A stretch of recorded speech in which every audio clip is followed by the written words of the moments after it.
PF withdrawal की बात करते हैं। एक सवाल ये आता है कि do I really need my employer's permission to withdraw my PF. कहने का मतलब है कि मुझे मेरे एम्प्लॉयर की की अप्रूवल की या परमिशन की ज़रूरत है अगर मुझे मेरा पीएफ विड्रॉ करना है तो। जी नहीं। पीएफ के जो नए रूल्स रेगुलेशंस आए हैं उसके अंदर आपको अगर आपका पीएफ आपको विड्रॉ करना है उसमें आपके एम्प्लॉयर की बिल्कुल अप्रूवल की या परमिशन की आपको ज़रूरत नहीं है। दूसरा सवाल हमारे मन में ये आता है कि क्या प्रोविडेंट फंड मैं अपनी रिटायरमेंट से पहले उसको विड्रॉ कर सकता हूँ। हाँ, आपके लिए ये प्रावधान है कि आप अगर रिटायरमेंट से पहले अपना प्रोविडेंट फंड विड्रॉ करना चाहते हैं तो ऐसे बहुत सारे सर्कमस्टेंसेस है, बहुत सारे आपके जो कंडीशंस हैं या ऐसी ऐसी परिस्थितियां हैं कि जिसके तहत आप अपना प्रोविडेंट फंड उसको पार्शियल वे में विड्रॉ कर सकते हैं और उसके बारे में हम आपको डिटेल में आगे समझाएंगे। सो फ्रेंड्स, प्रोविडेंट फंड के पार्ट 2 वीडियो में हमने आपको बहुत ही महत्वपूर्ण इन्फॉर्मेशन दी है, बहुत ही मेटिकुलस इन्फॉर्मेशन है और ये स्टेप्स अगर आप उसको प्रॉपरली फॉलो करोगे तो आपका जो पर्पस है उसमें सॉल्व होगा। आपको जो ईपीएफ डिपार्टमेंट से जो सुविधा आप चाहते हो वो आपको अवश्य मिलेगी। फिर से एक बार मैं दोहराना चाहूँगा कि हमारा जो पीएफ डिपार्टमेंट है, गवर्नमेंट डिपार्टमेंट की बात करें तो बहुत ही एफिशिएंट वे में काम कर रहा है, बहुत ही मोस्ट एफिशिएंट एंड इफ़ेक्टिव वे में काम कर रहे हैं। इनके जो रीजनल ऑफिस है, इनके जो एनफोर्समेंट ऑफिसर्स है, पीएफ कमिश्नर है, सारा स्टाफ आपको हमेशा तैयार रहता है कि आपकी जो भी अगर कोई दुविधा है तो उसको दूर करे, आपको हेल्प करे। आपकी जो भी आप सर्विसेज लेना चाहते हो उसको कम से कम समय में आपको वो सुविधा बहुत ही अच्छी तरीके से आपको मिल जाए। हमेशा इनका एक उद्देश्य रहता है कि हमारे जो कर्मचारी हैं उनको वो किस तरह से मदद रूप हो सकते हैं, हेल्पफुल हो सकते हैं। तो आपको बिल्कुल घबराने की ज़रूरत नहीं है। प्रोविडेंट फंड एक बहुत एक लीगल नाम है, एक उसको कभी बात करने में या समझने में कभी लगता है कि क्या कॉम्प्लिकेटेड है इसमें, इसकी गहराई में जाए तो, लेकिन आप इसको समझने की कोशिश करें। आसान तरीके से हमने दोनों वीडियो में PF part 1 video, part two video में बहुत ही आसान तरीके से आपको समझाया है। हम ये आपसे गुजारिश करते हैं कि आप दोनों वीडियो को अच्छी तरह से सुने, देखें, ध्यान दें और इसको अगर आप उपयोग में लेते हो तो definitely it is going to be helpful to all of you. हम आपसे ये भी गुजारिश करते हैं कि आप हमारी गुरु स्कूल को इस वीडियो को अपने फ्रेंड्स के साथ आप इसको शेयर करें, ज़्यादा से ज़्यादा लोगों को इसको दिखाएं। शेयर करने से उनको भी इसमें से कुछ बेनिफिट मिलेगा। So thank you all of you friends for watching this very wonderful video on Provident Fund. Thank you so much. Welcome back to Guru school once again. Guru school में आपका फिर से एक बार स्वागत है। आज का ये वीडियो है, हम पीएफ के ऊपर पार्ट 2 वीडियो लेके आए हैं आपके सामने। इसके पहले हमने प्रोविडेंट फंड पे पार्ट 1 एक वीडियो बनाया था, जो कि प्रोविडेंट फंड क्या है, उसका मैनेजमेंट कैसे होता है, ईपीएफओ का रोल क्या है, यूनिवर्सल अकाउंट नंबर और उसके साथ जुड़ी हुई काफ़ी जानकारी आपको हमने दी थी। बहुत ही इम्पोर्टेंट वीडियो है। आज का ये जो वीडियो है उसके बारे में हम स्पेशली फोकस करेंगे कि पीएफ का विड्रॉल क्या है, पीएफ का विड्रॉल कैसे किया जाता है, पीएफ विड्रॉल के लिए क्या प्रोसीजर होती है, और ये सारी प्रोसीजर को हम आसान तरीके से स्टेप बाय स्टेप आपको समझाएंगे।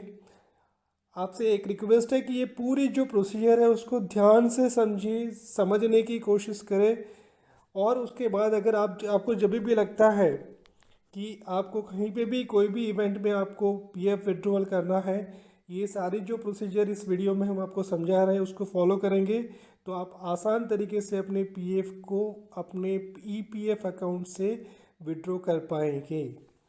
अब पीएफ विड्रॉल क्या है? पीएफ विड्रॉल है कि आपका जो ईपीएफ अकाउंट है उसमें से आप अपना जो प्रोविडेंट फंड का जो कॉर्पस है उसको आप विड्रॉ करके आपके बैंक अकाउंट में, निजी बैंक अकाउंट में उसको ट्रांसफ़र करते हैं और उसको अपने पर्सनल उपयोग के लिए उसको वो कॉर्पस को यूज़ करते हैं। चलिए, ख़ास करके वह यहाँ पे आपके पास दो रास्ते हैं अपने पीएफ को विड्रॉल करने के लिए। पहला रास्ता है कि आप 58 ईयर्स में जब आप रिटायर होते हो तो आपके जो एम्प्लॉयर है उसके थ्रू आप अपना पूरा पीएफ प्रोविडेंट फंड कॉर्पस आप विड्रॉ कर सकते हैं।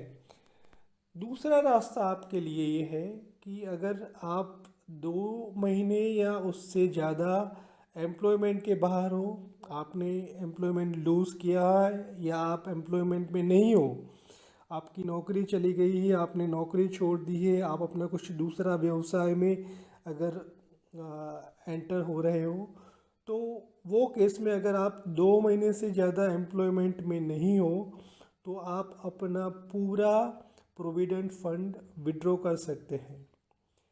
तीसरा एक रास्ता है जो कि बहुत ही स्पेशल है और इसके बारे में हम पूरा डिटेल में फोकस करेंगे कि लाइफ में ऐसी बहुत सारी इवेंट्स होती हैं और ये इवेंट्स के अंदर आपको ईपीएफओ माने कि एम्प्लॉई प्रोविडेंट फंड ऑर्गेनाइजेशन आपको परमिशन देता है कि आप अपना जो पीएफ का जो कॉर्पस है उसको कुछ आपकी स्पेशल ज़रूरत है, ख़ास नीड है आपकी, उसके लिए आप उसको विड्रॉ कर सकते हैं।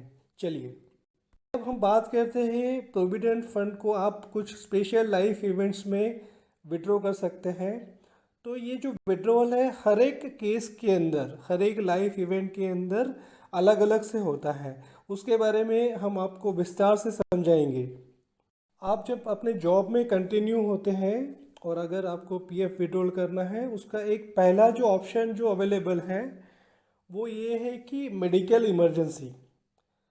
एज एन एम्प्लॉई आप अगर कुछ मेडिकल इमरजेंसी फेस कर रहे हो या लाइफ में ऐसा कोई सिचुएशन आता है कि मेडिकल ट्रीटमेंट या मेडिकल इमरजेंसी के लिए आपको फंड की ज़रूरत है, तो आप अपने ईपीएफ अकाउंट से प्रोविडेंट फंड विड्रॉ कर सकते हैं। ये फैसिलिटी मेडिकल ट्रीटमेंट आपके खुद के लिए, आपके पति पत्नी या अपने बच्चों के लिए या पेरेंट्स के लिए फैसिलिटीज़ को आप यूज़ कर सकते हो। और ये फैसिलिटी के लिए मिनिमम ईयर्स ऑफ सर्विस, मतलब कम से कम आपने कितना सर्विस किया होना चाहिए कंपनी में, ऐसा कोई क्राइटेरिया नहीं है। अब मेडिकल इमरजेंसी में विड्रॉल का लिमिट ये है कि आपका जो मंथली सैलरी है वो 6 टाइम्स 6 गुना या आपका टोटल मतलब एम्प्लॉय का टोटल आपका जो शेयर अभी तक उसमें और इंटरेस्ट जो आपके ईपीएफ अकाउंट में जमा हुआ है, ये दोनों में से कम जो है, या तो 6 टाइम मंथली ग्रॉस सैलरी या आपका टोटल जमा हुआ प्रोविडेंट फंड की राशि और इंटरेस्ट, उसमें से जो कम है उसको आप मेडिकल इमरजेंसी के लिए विड्रॉ कर सकते हैं। दूसरा पीएफ विड्रॉल का एक ऑप्शन आपको ईपीएफओ देता है, वो है मैरिज यानी शादी का। अगर आपकी फैमिली में किसी का शादी का कोई अगर इवेंट है, वो चाहे आपकी खुद की शादी हो, आपके बच्चों की शादी हो, आपके ब्रदर या सिस्टर की शादी हो, तो उस केस में आप अपना पीएफ विड्रॉल पार्शियल कर सकते हैं। अगर आपको शादी के लिए पीएफ विड्रॉल करना है तो उसमें कम से कम आपका 7 साल का सर्विस किया होना ज़रूरी है। Minimum number of years service required is 7 years. और इसमें आपका जो पीएफ का जो लिमिट ये है कि आपने जो भी अपना पीएफ का कंट्रीब्यूशन आपके अकाउंट में अभी तक जमा हुआ है उसका 50%, मतलब आपका जब आप ये एप्लीकेशन करते हो शादी के लिए विड्रॉल पीएफ विड्रॉल का, उस तारीख तक आपका जो भी पीएफ फंड आपके अकाउंट में है उसका आधा मतलब 50% आप विड्रॉ कर सकते हो। तीसरा पीएफ विड्रॉल का एक ऑप्शन आपको ईपीएफओ देता है, वो ये है कि उच्च शिक्षा के लिए, हायर एजुकेशन के लिए, मैट्रिकुलेशन के ऊपर अगर आपको हायर एजुकेशन के लिए कुछ फंड की ज़रूरत है तो आप अपने पीएफ अकाउंट में से इस पीएफ को विड्रॉ कर सकते हो। आपकी खुद की उच्च शिक्षा, आपके बच्चों की उच्च शिक्षा, ये इसके लिए अगर आपको फंड की ज़रूरत है तो ये आपको फैसिलिटी ईपीएफओ देता है। और इसी के लिए भी आपको मिनिमम 7 साल का सर्विस किया होना ज़रूरी है। ये मिनिमम 7 इयर्स सर्विस का एक क्राइटेरिया है।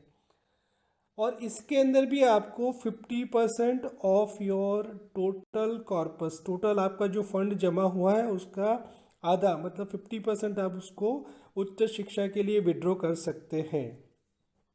आपके ईपीएफ अकाउंट में से पीएफ विड्रॉल का चौथा ऑप्शन ईपीएफओ आपको देता है, वो ये है कि परचेस ऑफ लैंड और परचेस और कंस्ट्रक्शन ऑफ हाउस। इसका मतलब ये है कि अगर आपको कोई ज़मीन खरीदनी है या मकान खरीदना है या मकान बांधना है, उसके लिए ईपीएफओ आपको अपने ईपीएफ अकाउंट में से विड्रॉल का परमिशन देता है। एक बहुत ही इम्पोर्टेंट फैसिलिटी है। और इसके लिए 3 कंडीशन है। पहला कंडीशन ये है कि ये फैसिलिटी लेने के लिए ज़मीन मकान आपके नाम पे रजिस्टर्ड होना चाहिए या आपका उसमें जॉइंट नाम होना चाहिए, वो प्रॉपर्टी ओनरशिप रजिस्ट्रेशन के डॉक्यूमेंट के अंदर। दूसरा ये है कि ये फैसिलिटी आप अपनी सर्विस, पूरी सर्विस अप टू 50 इयर्स की सर्विस के लेंथ के दौरान सिर्फ एक ही बार आप ये फैसिलिटी को यूज़ कर सकते हो। ईपीएफओ आपको एक से ज़्यादा बार ये फंड मकान के लिए या ज़मीन के लिए विड्रॉ करने की परमिशन देता नहीं है। तीसरा बहुत ही इम्पोर्टेंट इसके अंदर ये है कंडीशन, ये है कि आपके मकान का कंस्ट्रक्शन 6 महीने के अंदर चालू हो जाना चाहिए और 12 महीने के अंदर आपका जब लास्ट विड्रॉन इंस्टॉलमेंट है तब तक ये कंस्ट्रक्शन कंप्लीट हो जाना चाहिए, पूरा हो जाना चाहिए। अब परचेस ऑफ लैंड और परचेस या कंस्ट्रक्शन ऑफ हाउस के लिए minimum years of service required है कि कम से कम आपका 5 इयर्स का सर्विस होना चाहिए। मिनिमम 5 साल आपने सर्विस किया होना चाहिए, तब ये फैसिलिटी आप ले सकते हैं। विड्रॉल का लिमिट ये है कि 24 times of your monthly gross salary ज़मीन के लिए। अगर आपको लैंड लेना है तो 24 times of monthly salary, gross salary. और अगर आपको हाउस परचेस करना है या बिल्ड करना है तो उसके लिए 36 times of gross monthly salary का इसमें लिमिट नक्की किया गया है। लेकिन ये लिमिट आपका जो टोटल कॉस्ट ऑफ लैंड या मकान है उससे ज़्यादा नहीं होना चाहिए, वो एक रिस्ट्रिक्शन है। तो आप अपने परचेस ऑफ लैंड या परचेस ऑफ कंस्ट्रक्शन, परचेस और कंस्ट्रक्शन ऑफ हाउस के लिए ये फैसिलिटी यूज़ कर सकते हैं। पीएफ का विड्रॉल का फिफ्थ ऑप्शन आपको जो अवेलेबल है वो ये है कि आपने अगर कहीं से होम लोन लिया है, आपने मकान परचेस किया है और उसके ऊपर आपने होम लोन लिया है, तो उसकी रीपेमेंट के लिए भी आपको पीएफ में से विड्रॉल का एक ऑप्शन मिलता है। और ये फैसिलिटी के लिए आप, ये जो मकान है वो आपके नाम पे रजिस्टर्ड हुआ होना चाहिए।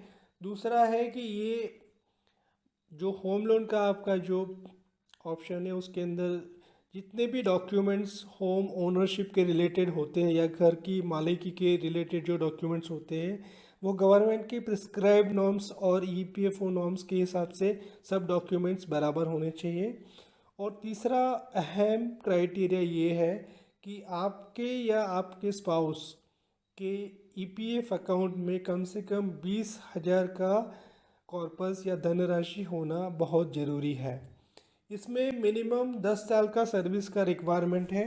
और अगर आपको इसमें विड्रॉल करना है होम लोन रीपेमेंट के लिए तो 3 ऑप्शन है, उसमें से कम जो है आपका, कम से कम आपका जो कॉर्पस है वो आप उसको विड्रॉ कर सकते हैं। उसमें ये है कि 36 times of monthly gross salary या टोटल कॉर्पस आपका या आपके स्पाउस का या total outstanding principal and interest on housing loan, ये 3 में से कम है उतना अमाउंट आप अपने पीएफ अकाउंट से हाउसिंग लोन रीपेमेंट के लिए विड्रॉ कर सकते हैं। छठा पीएफ विड्रॉल का ऑप्शन आपको ईपीएफओ की तरफ से ये मिलता है कि अगर आपको अपने घर का रिनोवेशन करना है तो उसके लिए भी ईपीएफओ आपको अपने पीएफ अकाउंट से विड्रॉल का परमिशन देती है। और इसकी ये फैसिलिटी को लेने के लिए ये प्रॉपर्टी आपके नाम पे रजिस्टर्ड हुआ होना चाहिए। और ये फैसिलिटी आप, अगर आपने 5 साल कंप्लीट किया है अपना कंप्लीशन ऑफ हाउस, मतलब आपका जो मकान बन गया उसके बाद 5 साल के बाद ये फैसिलिटी ले सकते हैं, या आपका मकान कंप्लीशन हो गया उसके बाद 10 साल के बाद ये फैसिलिटी आप ले सकते हैं। इसमें minimum years of service required का बहुत ही एक इम्पोर्टेंट क्राइटेरिया उभर के आ रहा है कि एम्प्लॉय का 54 ईयर्स कंप्लीट हुआ होना चाहिए। इसमें उम्र का क्राइटेरिया है, मतलब एज का क्राइटेरिया है कि आपका 54 ईयर्स का एज हो गया होगा, उसके बाद ये फैसिलिटी को ले सकते हैं। और आपके रिटायरमेंट के 1 साल पहले आपको ये फैसिलिटी का एप्लीकेशन करना पड़ेगा। मतलब आप 54 से 57 ईयर्स के बीच में ये फैसिलिटी ले सकते हैं। विड्रॉल का जो लिमिट है वो है 12 टाइम्स मंथली वेजेस और एम्प्लॉइज कंट्रीब्यूशन विथ इंटरेस्ट। इसमें से कम जो होगा उसको आप हाउस रिनोवेशन के लिए विड्रॉ कर सकते हैं।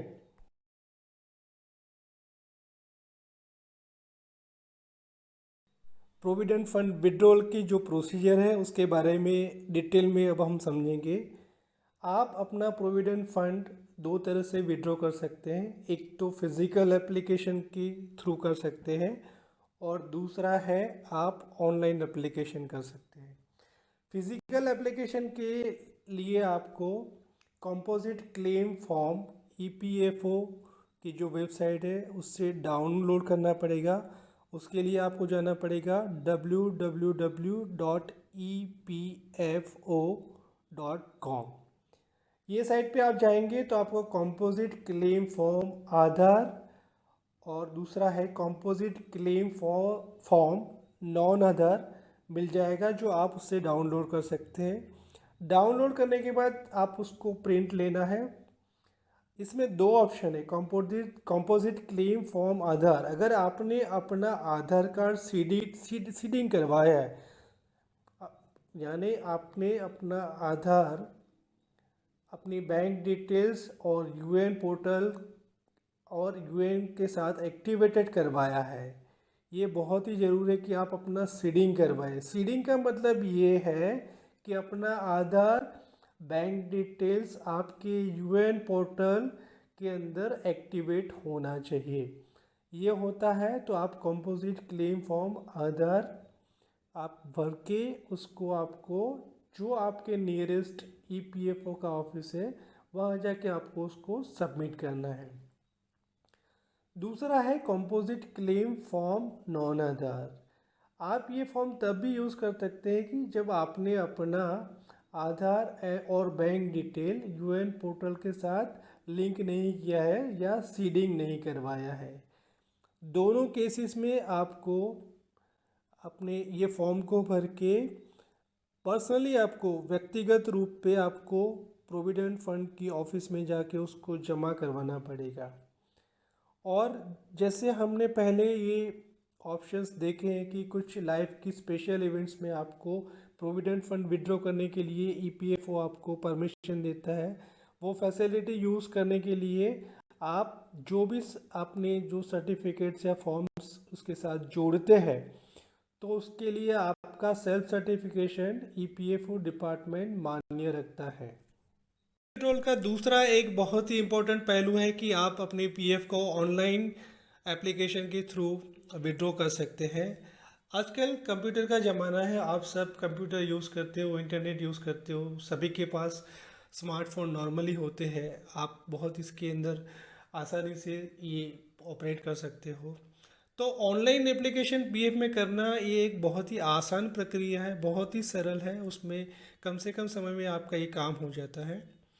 जब आप ऑनलाइन एप्लीकेशन पीएफ विड्रॉल का करते हो तो हमेशा ध्यान रखिए कि ये बहुत ही इफ़ेक्टिव एक मीडियम है, क्योंकि गवर्नमेंट ऑफ इंडिया का जो डिजिटल इंडिया मूवमेंट है इसके तहत पीएफ डिपार्टमेंट को अपग्रेड किया गया है। और अगर मैं अपने पर्सनल एक्सपीरियंस की बात करूं तो पहले जो 10 साल पहले जो पीएफ का जो कार्यभार होता था, उसका जो वेबसाइट होता था, उसकी कंपैरिजन में आज इसमें बहुत सुधार हुआ है। बहुत ही एक अच्छा सपोर्ट मिलता है और आप ऑनलाइन जो भी अपनी फैसिलिटीज़ यूज़ करना चाहते हो उसके अंदर आपका काम आसान तरीके से और कम से कम समय में हो जाता है। इसके लिए ईपीएफ डिपार्टमेंट ने बहुत ही इम्प्रूवमेंट किया है। अब आपको अगर आपका पीएफ ऑनलाइन एप्लीकेशन के थ्रू, इंटरनेट के थ्रू, घर बैठे कंप्यूटर के थ्रू करना है तो उसके लिए कुछ प्री कंडीशंस है, मतलब आपकी कुछ कंडीशन होनी चाहिए, आपकी कुछ तैयारियां होनी चाहिए। उसमें ये है कि आपको तो सबसे पहले उसमें आप ईपीएफओ की वेबसाइट में जाना है www.epfo.com।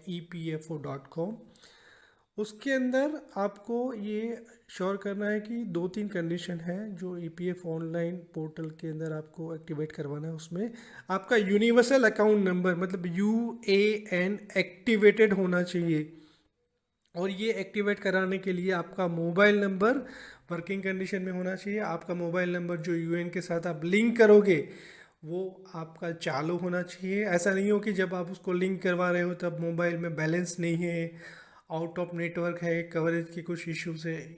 मतलब मोबाइल के साथ जुड़े हुए कोई भी प्रॉब्लम या दिक्कत इसमें नहीं होनी चाहिए जब आप अपना यूएएन नंबर ऑनलाइन एक्टिवेट करवाते हो अपने मोबाइल के साथ।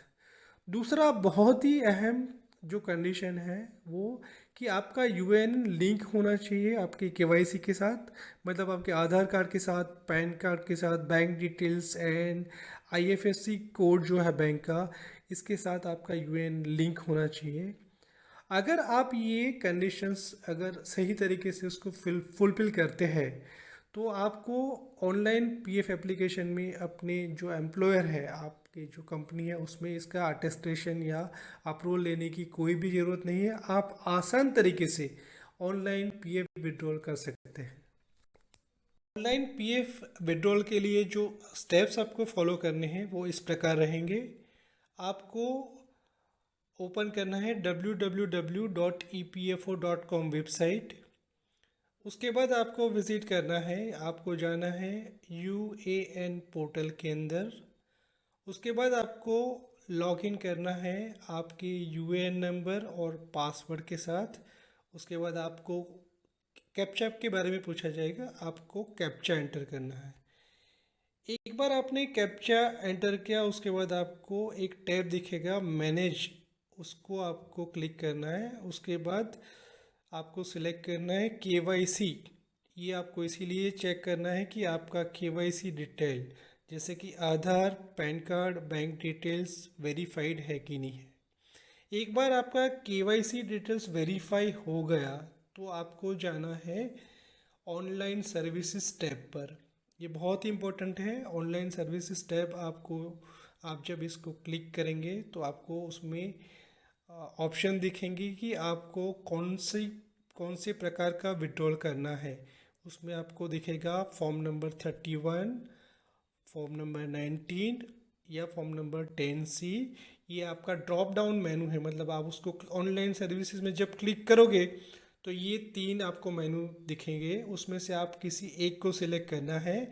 फॉर्म नंबर 31, 19 और 10C के बारे में आगे हम आपको डिटेल में बताएंगे कि ये किसके लिए भरे जाते हैं।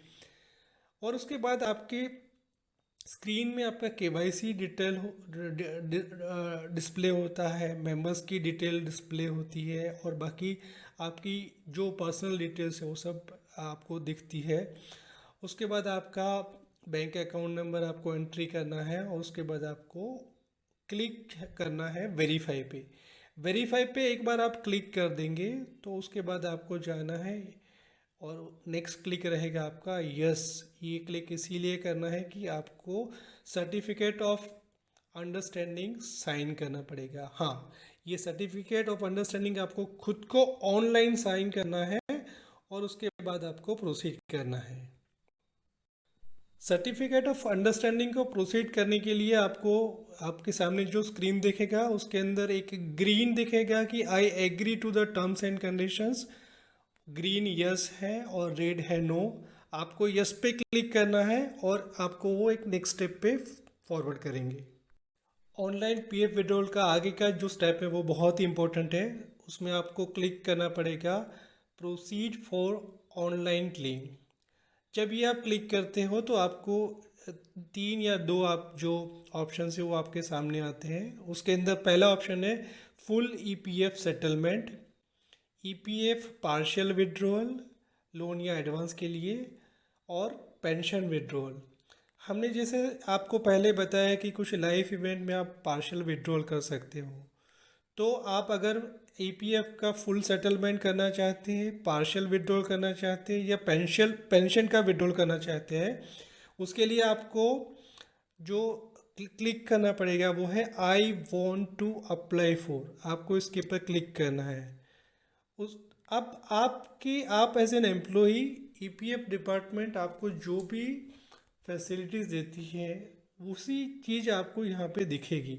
मतलब अगर आप इसमें से किसी भी ऑप्शन के बारे में एलिजिबल नहीं है, अगर आपको ये लागू नहीं होता है तो ये आपके ड्रॉप डाउन मेन्यू में दिखेगा नहीं। तो पीएफ डिपार्टमेंट ने इसको ब्लॉक करके रखा है। कहने का मतलब ये है कि आपको जो लागू होता है, आप जो फैसिलिटी उसमें से ले सकते हो, उसी फैसिलिटी आपको ड्रॉप डाउन मेन्यू में दिखेंगे और उसके हिसाब से आपको उसको सिलेक्ट करना पड़ेगा। उसके बाद आपको सिलेक्ट करना है फॉर्म नंबर 31 पीएफ एडवांस। बहुत ही इम्पोर्टेंट है, ये आपको सिलेक्ट करना है आपका फंड विड्रॉ करने के लिए। उसके बाद आपको अपना ये जो विड्रॉल है उसका मूल हेतु क्या है, आप किसके लिए फंड विड्रॉ कर रहे हो, जैसे कि एडवांस वगैरह, और आपको कितना अमाउंट, कितनी धनराशि आपको ऑनलाइन विड्रॉ करनी है, और उसके बाद आपको अपना एम्प्लॉय एड्रेस इसमें इनपुट करना पड़ेगा। ये सारी चीज़ें आप एंटर करते हो, उसके बाद आपका पोर्टल आपको नेक्स्ट पेज पे आपको डायरेक्ट करेगा। उसके बाद का स्टेप आता है कि आपको सर्टिफिकेट पे क्लिक करना है और आपको अपना एप्लीकेशन ऑनलाइन सबमिट करना है। उसके बाद आपको अपना पोर्टल आपको कुछ डॉक्यूमेंट्स आपको सबमिट करने के लिए ऑनलाइन बोलेगा। आपके डॉक्यूमेंट्स स्कैन होने चाहिए। उसमें आपको पूरे गाइडलाइंस दिया जाएगा कि कौन कौन से डॉक्यूमेंट्स वहाँ पे रिक्वायर्ड है, वो आपको दिखेगा वहाँ पे आपके पीएफ पोर्टल में। और वो सारे डॉक्यूमेंट्स स्कैन करके आपको यहाँ पे अटैच करना है। मतलब आपको अपने जो डॉक्यूमेंट है उसको स्कैन करके यहाँ पे उसके साथ जोड़ना है। उसके बाद आपका जो क्लेम है वो आपके एम्प्लॉयर के पास चला जाएगा। आपके जो एम्प्लॉयर है उसको आपका विड्रॉल का जो रिक्वेस्ट है उसको अप्रूव करना है। आपके एम्प्लॉयर के पास जब विड्रॉल का रिक्वेस्ट जाता है वो आपका ये जो विड्रॉल रिक्वेस्ट अप्रूव कर देते हैं। उसके बाद नॉर्मली 15 से 20 दिन में आपको ये जो विड्रॉल का जो आपका जो अमाउंट है वो आपके बैंक अकाउंट में क्रेडिट हो जाएगा। कहने का मतलब है कि आपके बैंक अकाउंट में वो पैसा विड्रॉ होके आ जाएगा और आपको ये फैसिलिटी मिल चुकी है, ये इसका कंफर्मेशन हो जाएगा। नेक्स्ट विड्रॉल का जो स्टेप हम आपको बता रहे हैं वो है कि form number 19। EPF form number 19 वो फॉर्म है जो जब आप अपना ईपीएफ फंड का फाइनल सेटलमेंट करना चाहते हैं, मतलब आपका कंप्लीट जो कॉर्पस है, टोटल धनराशि है, उसको आप ईपीएफ में से विड्रॉ करना चाहते हैं, उसके लिए आपको भरना है ईपीएफ फॉर्म नंबर 19। और ये भी एक ऑनलाइन प्रोसेस है, आप आसान तरीके से इसको कर पाते हैं। ईपीएफ फॉर्म नंबर में आपको जाना है, वहाँ 2 पेज का फॉर्म आपके सामने उभर के आएगा। पहला पेज ये जो है ईपीएफ फॉर्म नंबर 19 का है, उसमें ये दिखाया जाएगा आपका नाम क्या है, आपके पिताजी का नाम, स्पाउस का नाम, आपका जन्म तारीख क्या है, आपका आप जिस कंपनी में काम करते हो उसका नाम, एड्रेस, ये सारी डिटेल उसमें आएगी। आपका डेट ऑफ ज्वाइनिंग, मतलब आपने कब इस कंपनी में अपना सर्विस ज्वाइन किया था, वो आएगा। और डेट ऑफ लिविंग, आपका लास्ट वर्किंग डे, आपका पीएफ अकाउंट नंबर, आपका यूएएन, आपका फुल पोस्टल एड्रेस, मतलब आपका जहाँ पे एड्रेस आपने लिखा है वो, परमानेंट अकाउंट नंबर, और reason for living the organisation, आप किस कारण से कंपनी या अपना जॉब छोड़े हैं, मोड ऑफ पेमेंट, मतलब किस तरह से आप इस फाइनल सेटलमेंट का भुगतान रिसीव करना चाहेंगे, और एम्प्लॉयर और एम्प्लॉइज़ की सिग्नेचर, ये सारी चीज़ें आपको फर्स्ट पेज में दिखेंगी। ईपीएफ फॉर्म नंबर 19 में फर्स्ट पेज आपको ये सारी चीज़ें दिखाएगा। ईपीएफ का दूसरा पेज जो है, सेकंड पेज, उसके अंदर आपको एडवांस स्टैम्प रिसीव दिखाई जाएगी। ये पेज नंबर 2 उन्हीं के लिए ज़रूरी है कि अगर आप अपना ईपीएफ का फाइनल सेटलमेंट का जो भुगतान आपको हो वो चेक के थ्रू आपको मिले, वो अगर ऑप्शन आप सिलेक्ट करते हो तभी आपको पेज नंबर 2 भरना है। अगर आप ये चाहते हैं कि आपने जो अपना बैंक डिटेल सीडिंग करवाया है केवाईसी के साथ, अगर आप चाहते हो कि आपका फाइनल सेटलमेंट ईपीएफ से आपको आपके बैंक अकाउंट में जमा हो जाए, तो पेज नंबर 2 आपको भरने की बिल्कुल आवश्यकता नहीं है। ईपीएफ फॉर्म नंबर 19 आप कब भर सकते हैं कि जब आप अगर आपको अपना एक कंपनी से दूसरी कंपनी में आप जॉब छोड़ के जाते हो या आप जॉब स्विच ओवर करते हो, तब आपको अगर आपका जो भी विड्रॉल है उसको आपको ट्रांसफ़र करना है, उसके लिए ईपीएफ फॉर्म नंबर 19 आप इसमें भरते हो। और ये फॉर्म नंबर 19 आप ऑनलाइन भी भर सकते हो और ऑफलाइन भी भर सकते हो अपनी ईपीएफ अमाउंट को पूरा कंप्लीटली फाइनल सेटलमेंट के तौर पे विड्रॉ करने के लिए। बहुत इंपॉर्टेंट है ये दोनों चीज़ों को समझना।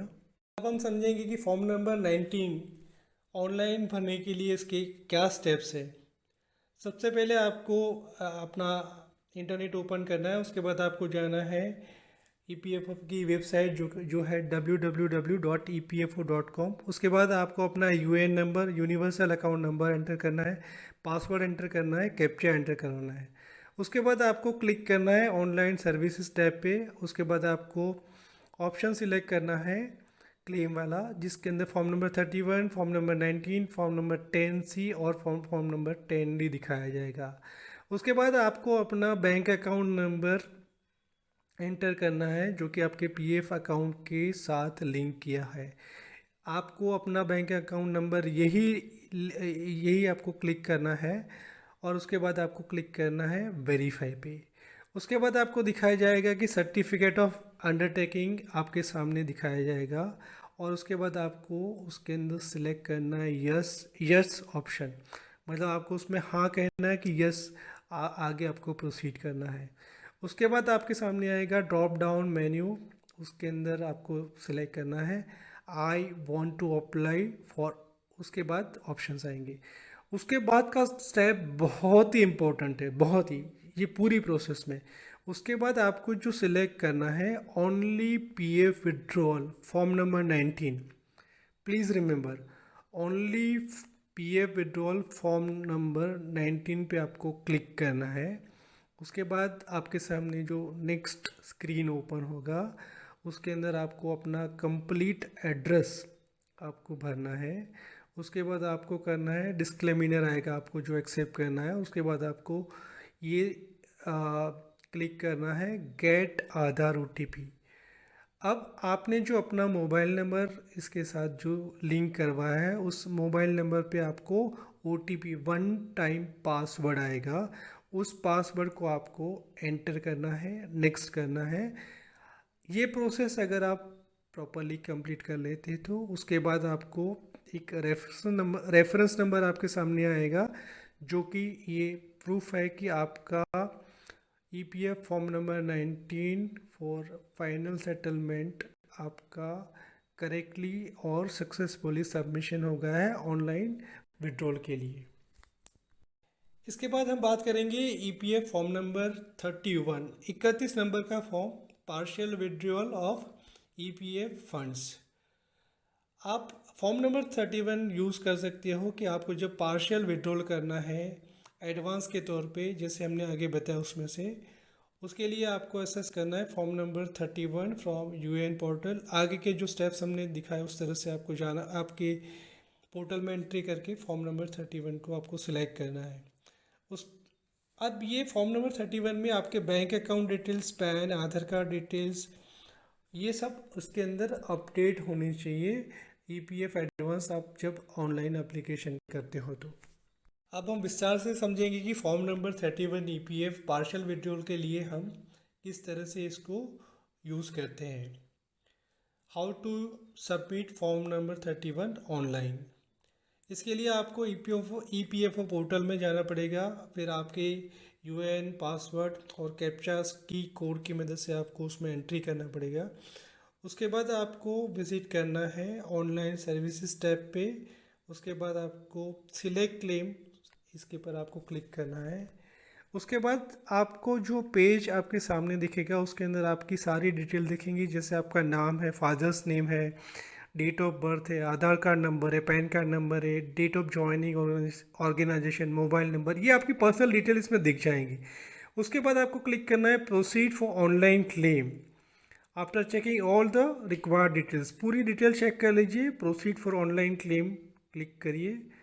उसके बाद आपको PF advance form number 31 option 4 drop down menu में दिख जाएगा।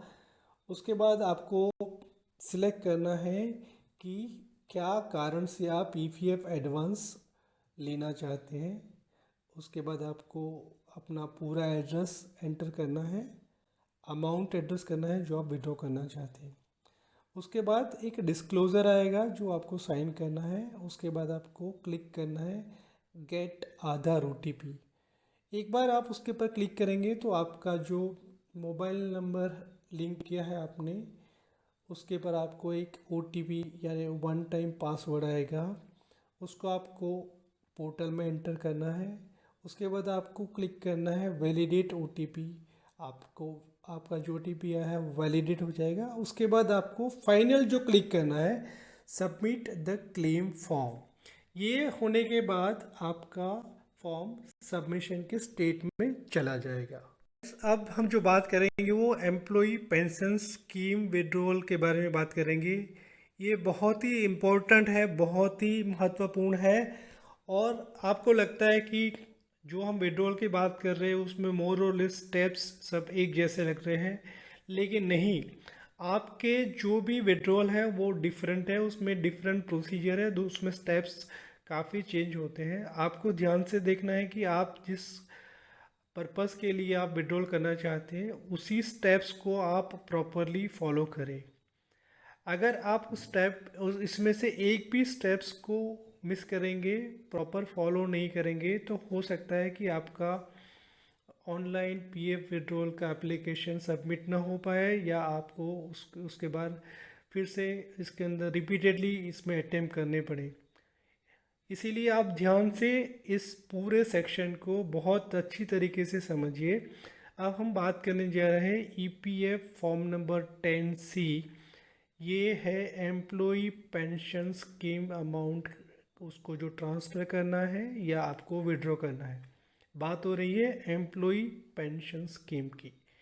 उसके लिए आपको जाना है www.epfo.com। उसके बाद आपको अपना यूज़र नेम, यूएएन, पासवर्ड सब एंट्री करके आपके अपने पोर्टल में चले जाना है। उसके बाद आपको क्लिक करना है ऑनलाइन सर्विसेज। उसके बाद आपको क्लिक करना है क्लेम। उसके सामने आपको देखेंगे फॉर्म नंबर 19, 31 एंड 10C। आपको 10C सिलेक्ट करना है। You will be directed to the next page. उसमें आपको दिखेगा कि आपकी सर्विस की टोटल हिस्ट्री क्या है, केवाईसी रिक्वायरमेंट्स क्या है, मेंबर्स डिटेल्स क्या है। उसके बाद आपको प्रेस करना है प्रोसीड ऑनलाइन क्लेम।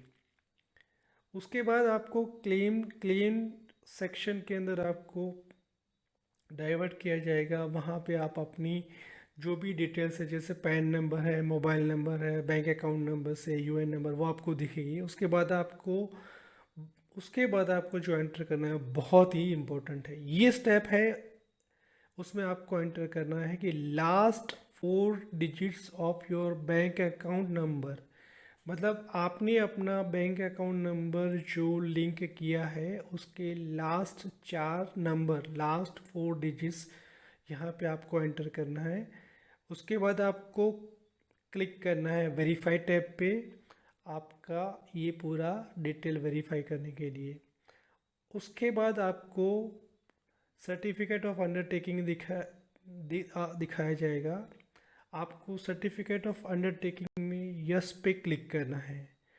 उसके बाद आपको सिलेक्ट करना है कि क्लेम टाइप क्या है, विड्रॉ पीएफ ओनली और विड्रॉ पेंशन्स ओनली। और इसके बाद आपका सेविंग अकाउंट दिखता है। उसके बाद आपको नेविगेट किया जाता है I want to apply for, उसमें से आपको सिलेक्ट करना है only pension withdrawal form 10C। यहाँ पे आपको अपना परमानेंट एड्रेस सही से डालना है फॉर्म 10C के सेक्शन के अंदर, और उसमें आपको जो डिस्क्लेमिनर मतलब आपको सेल्फ सर्टिफिकेशन है उसको क्लिक करना है। उसके बाद का जो टैब आएगा गेट आधार OTP, उसको आपको क्लिक करना है। इसको क्लिक करते ही आपका जो मोबाइल नंबर है उसके पर आपको एक OTP यानी वन टाइम पासवर्ड आएगा, वो आपको इसके अंदर एंटर करना है। उसके बाद आपको करना है वैलिडेट OTP, वो करने के बाद आपको करना है सबमिट क्लेम फॉर्म। एक बार आप फॉर्म नंबर 10 सक्सेसफुली सबमिट कर देते हो तो आपको एक ऑटो जनरेटेड SMS नोटिफिकेशन आपके रजिस्टर्ड मोबाइल पे आ जाएगा। यहाँ पे आपको SMS कंफर्मेशन आता है EPFO की तरफ से।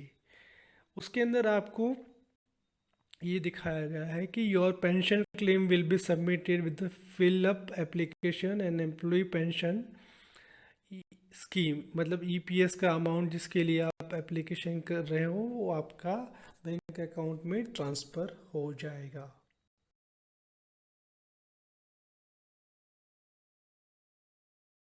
इसके बारे में हम ये समझने की कोशिश करेंगे कि PF डिपार्टमेंट के अंदर जो फॉर्म्स यूज़ होते हैं, जो फॉर्म का उपयोग होता है, किस प्रकार के फॉर्म होते हैं, उस कौन से नंबर का फॉर्म होता है, उसको किस वजह के लिए, किस पर्पस के लिए इसको उपयोग में लिया जाता है। फॉर्म नंबर 2 है nominations form for EPF and EPS। Form number 2 के बारे में मैंने मेरे जो पार्ट 1 वीडियो है उसमें आपको बहुत ही विस्तार से आपको समझाया कि ये बहुत ही इम्पोर्टेंट है। इसके लिए अगर आपने मेरा PF का पार्ट वीडियो अगर आपने नहीं देखा है तो मैं आप सबसे रिक्वेस्ट करूंगा कि PF का पार्ट 1 वीडियो आप अवश्य देखें। उसके अंदर फॉर्म नंबर 2 को हमने बहुत ही अच्छी तरीके से डिटेल में समझाया है। उसके बाद का एक दूसरा फॉर्म PF में जो हम यूज़ करते हैं फॉर्म नंबर 5 IF। ये फॉर्म इसीलिए होता है कि EDLI स्कीम, उसका अगर क्लेम करना है, किसी एम्प्लॉय का डेथ हो जाता है तो उसके बाद EDLI स्कीम क्लेम करने के लिए फॉर्म नंबर 5 IF यूज़ होता है। एक और फॉर्म जो यूज़ होता है फॉर्म नंबर 10D, वो इसीलिए हम यूज़ करते हैं कि मंथली पेंशन उसको रिसीव करने के लिए, मतलब आपको महीने का जो पेंशन मिलता है उसके लिए फॉर्म 10D यूज़ किया जाता है। फॉर्म नंबर 11 जो PF का है वो आपका EPF ट्रांसफ़र करने के लिए, एम्प्लॉय प्रोविडेंट फंड को ट्रांसफ़र करना है। तो एक और फॉर्म है PF में फॉर्म नंबर 13 नंबर का फॉर्म, जो आपका बैलेंस है आपका नए PF अकाउंट में अगर ट्रांसफ़र करना है तो उसके लिए फॉर्म नंबर 13 नंबर का फॉर्म हम यूज़ करते हैं। फॉर्म नंबर 14 है claiming LIC policy under EPF and EPS। कहने का मतलब ये है कि आपका LIC का जो प्रीमियम है वो आप अपने EPF अकाउंट से भर सकते हैं। बहुत ही अच्छा फैसिलिटी है। इसके लिए एज एन एम्प्लॉई एप्लीकेंट आपको एक फॉर्म भरना पड़ेगा। ये फॉर्म नंबर 14, उसको आप अपने एम्प्लॉयर के पास आपको अटेस्टेशन करवाना पड़ेगा, सर्टिफाई करवाना पड़ेगा, और उसके बाद उसको EPF कमिश्नर ऑफिस में सबमिट करना पड़ेगा। फॉर्म नंबर 14 और LIC policy under EPF EPS। एक और महत्वपूर्ण फॉर्म है फॉर्म नंबर 20, बहुत ही इम्पोर्टेंट है for final EPF settlement after the death of employ. Form number 20 तभी यूज़ किया जाता है कि किसी एम्प्लॉय की डेथ हो जाए तो उसका जो फाइनल सेटलमेंट होता है उसके लिए फॉर्म नंबर 20 यूज़ किया जाता है।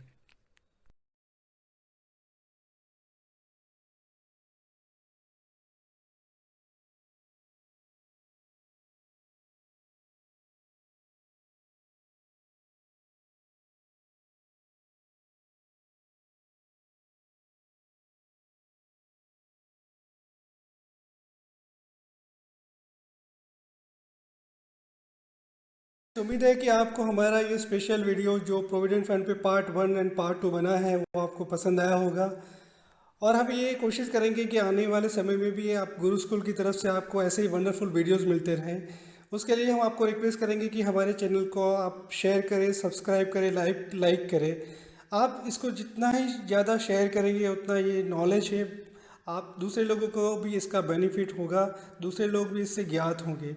So do like our. Friends, अगर आप मेरे ये चैनल पे नए हैं, गुरु स्कूल के बारे में आप ये वीडियो पहली बार देख रहे हैं, तो मेरा आपसे रिक्वेस्ट है कि आप इस चैनल को सब्सक्राइब करें, लाइक करें, शेयर करें। और ये आज का जो टॉपिक है प्रोविडेंट फंड, इसका मैनेजमेंट, विड्रॉल, उसको समझना, रेगुलेशन करना, इसको आप अपने फ्रेंड्स के साथ शेयर करें। बहुत ही इंफॉर्मेटिव वीडियो बनाया है हमने आपके लिए।